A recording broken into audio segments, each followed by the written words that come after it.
ஒரு பொண்ணு தன்னுடைய கணவனிடத்தில் உட்கார்ந்து பேசிக் கொண்டிருக்கிறார். கணவன் ரொம்ப அப்செட்டா இருக்கார். என்னன்னு கேட்டா ஒரு பெரிய பிரச்சனை.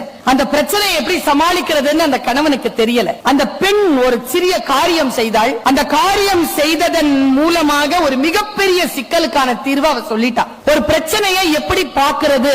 அவங்க வீட்டுக்காருக்கு உணவு தயாரிக்கிறார். 3 அடுப்பு ஏத்தி இருக்கு. 3 அடுப்புல 3 பாத்திரத்தை வைக்கிறா. 3த்துலயும் தண்ணி கொதிக்க வைக்கிறா. தண்ணி நல்ல கொதி நிலையில் இருக்கும் பொழுது ஒரு பாத்திரத்துல உருளைக்கிழங்கு போடுறா, ஒரு பாத்திரத்துல முட்டை போடுறா, இன்னொரு பாத்திரத்துல காஃபி பீன் போடுறா. 3 ரெடி ஆகுது. அந்த உருளைக்கிழங்கை எடுத்து ஸ்மாஷ் பண்ணி வைக்கிறா. பாயில்டு எக்கை எடுத்து உரிச்சி வைக்கிறா. காஃபி பீன்ல இருந்து வடிகட்டின அந்த தண்ணீரை எடுத்து காஃபி பண்ணி கொடுக்கறா. முன்னால வச்சிட்டு அவ சொன்னா, தண்ணீர் கொதித்தது இல்லையா, அதான் மனிதன் வாழ்க்கையில் பிரச்சனை. நீ யாராக இருக்கிறாய் என்பதை பார். உருளைக்கிழங்கு உறுதியானது, பிரச்சனைக்குள்ள போட்ட உடனே அது மெதுவாயிடுச்சு. முட்டை ரொம்ப மிருதுவானது, உள்ள உடைச்சா அப்படியே லிக்விட் ஆயிடும். ஆனா அது தண்ணியில அந்த பிரச்சனையில் போட்ட உடனே இறுகிருச்சு.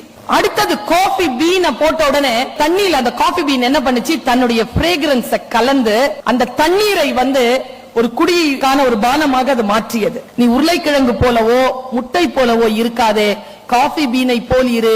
உனக்கு வருகின்ற எந்த பிரச்சனையாக இருந்தாலும் அதற்குள் கலந்து அதை மாற்றம் செய் என்று சொன்னால் அந்த தாய். வார்த்தைகள் தான் சின்ன சின்னதா தெரியும், ஆனா பெரிய பெரிய மாற்றங்களை ஏற்படுத்தும்.